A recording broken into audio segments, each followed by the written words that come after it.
সুপ্রিয় ছাত্রছাত্রী, তোমরা ইতিমধ্যে নিশ্চয়ই জেনে গেছো যে 2026 সালে যারা 6 সেমিস্টারে পাস করে 7 সেমিস্টারে অধ্যয়ন করছো, তাদের দুটি বিষয়ে তোমাদের আবার মাইনর হিসাবে নিতে হবে।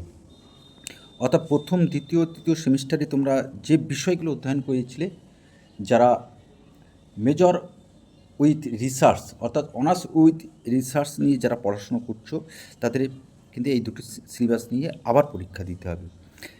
আর সেই পরীক্ষা দিতে হবে বলে আমরা শেষের কবিতা সুন্দরবন ইউটিউব চ্যানেলের পক্ষ থেকে তোমাদের কাছে আজকে আমরা তুলে ধরব West Bengal state university philosophy subject. অর্থাৎ তোমাদের এখানে বলা হচ্ছে বিশেষ মাইনর 1। তোমাদের বিভিন্ন কলেজে বিভিন্ন রকমভাবে দুটি সিলেবাস এখানে আছে। এখানে আমরা আজকে যে ভিডিওটি তোমাদের জন্য তৈরি করব সেটা হলো নীতিশাস্ত্র ও তার প্রয়োগ। এখন আমরা এই মুহূর্তে দেখে নেব যে আমাদের 7 সেমিস্টারে অনার্স উইথ রিসার্চ যে সকল ছাত্রছাত্রী আছে, তাদের ফিলোজফি কী সাবজেক্ট পড়তে হবে, তাদের কী বিষয়টি পড়তে হবে, সেটা নিয়ে আমাদের আজকে প্রধান আলোচ্য বিষয়।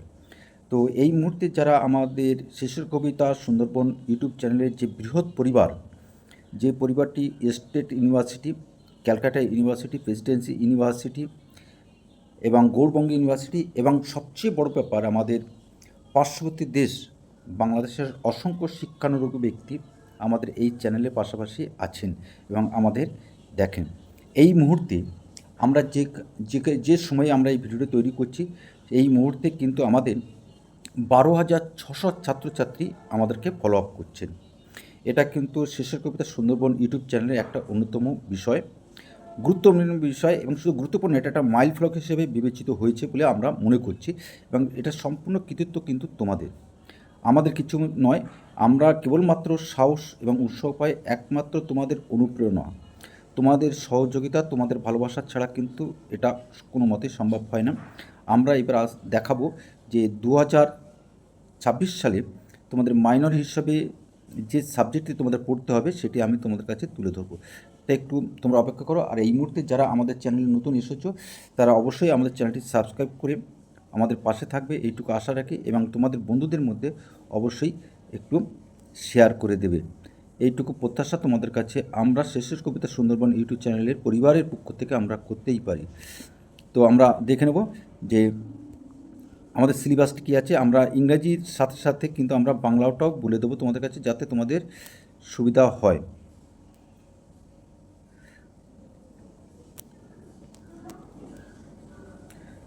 তো দেখতে থাকো আমাদের শেষের কবিতা সুন্দরবন ইউটিউব চ্যানেল। আমরা special minor on ethics and ইটিস application, অর্থাৎ এখানে বলা হচ্ছে নীতিশাস্ত্র ও তার প্রয়োগ।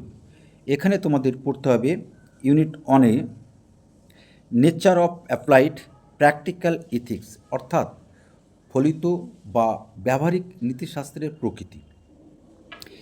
এটি তোমাদের সিলেবাসের মধ্যে আছে। আমরা স্ক্রিনে বাংলাটাও করে দেবো, তোমরা দেখে নিতে পারবে, তোমাদের সুবিধা হবে। 2 নম্বর ইউনিটে আছে nature of right human and animal, অর্থাৎ অধিকারের প্রকৃতি, মানুষ ও প্রাণী। 3 নম্বর আছে suicide definition of type whether suicide can be called a moral crime arguments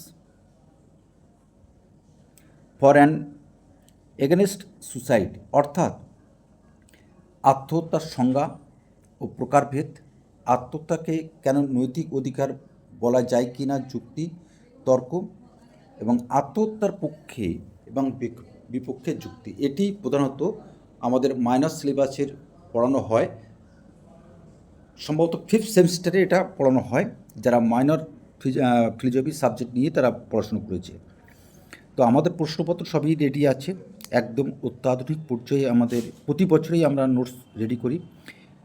তোমাদের প্রয়োজন হলে অবশ্যই আমাদেরকে বলতে পারো, আমরা তোমাদের পাশে থাকার চেষ্টা করব মাত্র। তবে কোনো ছাত্রছাত্রী একসঙ্গে একাধিক প্রশ্ন দিয়ে বলবেন না, স্যার এই প্রশ্নটা আমাদেরকে দিন, এই প্রশ্নের উত্তরটা আমাদের দিন। আমাদের পক্ষে কিন্তু সেটা সম্ভব নয়, কারণ তোমরা আমাদের সহযোগিতা করলে তবেই কিন্তু আমরা সামনের দিকে এগিয়ে যেতে পারবো। আমাদের 4 নম্বর ইউনিট যেটা আছে এথনসিয়া অর মার্কেরি কিলিং, অর্থাৎ ইচ্ছা মৃত্যু বা দয়া মৃত্যু। এখানে আমাদের পড়তে হবে definition, meaning, type of euthanasia, arguments for and against euthanasia, অর্থাৎ যার বাংলাটা হলো ইচ্ছা মৃত্যু বা দয়া মৃত্যু। সংজ্ঞা, অর্থ, ইচ্ছা মৃত্যুর প্রকারভেদ, ইচ্ছা মৃত্যুর পক্ষে ও বিপক্ষে যুক্তি। ইউনিট 5, থিওরিজ অফ পানিশমেন্ট, অর্থাৎ শাস্তির তত্ত্ব সমূহ তোমাদের পড়তে হবে। এখানে তোমাদের এই বইগুলো কিন্তু সম্ভবত এখনও প্রকাশ হয়েছে কিনা সে বিষয়ে সন্দেহ আছে, তবে তোমাদের কলেজ লাইব্রেরিতে যেটা আছে সেখানে তোমরা এই সুসাইড বা এথেন্সিয়া এই দুটির উপরে তোমরা বই পেতে পারো। আর বইগুলো সম্ভবত পাবে না, কারণ এখানে তোমাদের 4টি বই কিনতে হবে, যেটা সত্যিকারে এই সময় দাঁড়িয়ে ছাত্রছাত্রীর কাছে খুবই একটা কঠিন বিষয়। আর সবচেয়ে বড় বিষয় হলো যে আমাদের হাতে খুব কম সময়, সম্ভবত তোমাদের পরীক্ষা হবে ডিসেম্বরের মধ্যেই পরীক্ষা হবে। আর এই স্বল্প সময়ের মধ্যে এই বৃহৎ সিলেবাস, ওদিকে তোমাদের আছে মেজর সাবজেক্ট, সেই সাথে আছে স্পেশাল মাইনর, এটা নিয়ে কিন্তু কঠিন চ্যালেঞ্জের মুখোমুখি তোমরা আছো, আমরাও আছি। আমরা চেষ্টা করব তোমাদের পাশে থাকার জন্য শেষের কবিতা সুন্দরবন ইউটিউব চ্যানেলে। তবে এখানে তোমাদের একটা বইয়ের কথা আমরা বলে দিচ্ছি, দুটি বই বলে দিচ্ছি, তোমরা পেয়ে যাবে সমরেন্দ্র ভট্টাচার্যের রাজনীতি অথবা ব্যবসায়িক নীতি। এই বইগুলোই তোমরা পেয়ে যাবে। আমরা বলে দিচ্ছি যে তোমরা ক্যালকাটা ইউনিভার্সিটির প্রবেশ করতে ঠিক ডান দিকে আমাদের 13 নম্বর স্টল আছে। আমাদের বলতে রাজুদা আমার খুব ফেভারিট, কারণ রাজুদা আমার যাবতীয় বইপত্র উনিই আমাকে সংগ্রহ করে দেন। 13 নম্বর স্টলে রাজু পাল, রাজুদার স্টলে যাবে তোমরা, সেখানে গেলে কিন্তু তোমরা এই বইটি কিন্তু তোমরা পেতে পারো, তোমাদের বললে রাজুদা তোমাদের সংগ্রহ করে দেবে। আর এরপরেও যদি তোমাদের কোনো রকমভাবে সমস্যা হয় তাহলে অবশ্যই আমাদের কমেন্টস করে বা আমাদের হোয়াটসঅ্যাপে তোমরা জানিয়ে দেবে, আমরা চেষ্টা করব তোমাদের পাশে থাকার জন্যে। সুতরাং আজকে আমরা এই ভিডিওটি আর দীর্ঘায়িত করব না, এখানেই আমরা শেষ করছি। কোনো রকমভাবে তোমাদের প্রশ্ন থাকলে অবশ্যই আমাদেরকে হোয়াটসঅ্যাপ করে জানাবে বা সরাসরি ফোন করে জানাবে। সবাই ভালো থেকো, সুন্দর থেকো। আজ এখানে রাখলাম, আবার অন্য কোনো একটা সময়ে নিশ্চয়ই তোমার সাথে আমাদের আবার এরূপভাবে দেখা হবে, এই প্রত্যাশা নিয়ে আমরা আজকে রাখছি।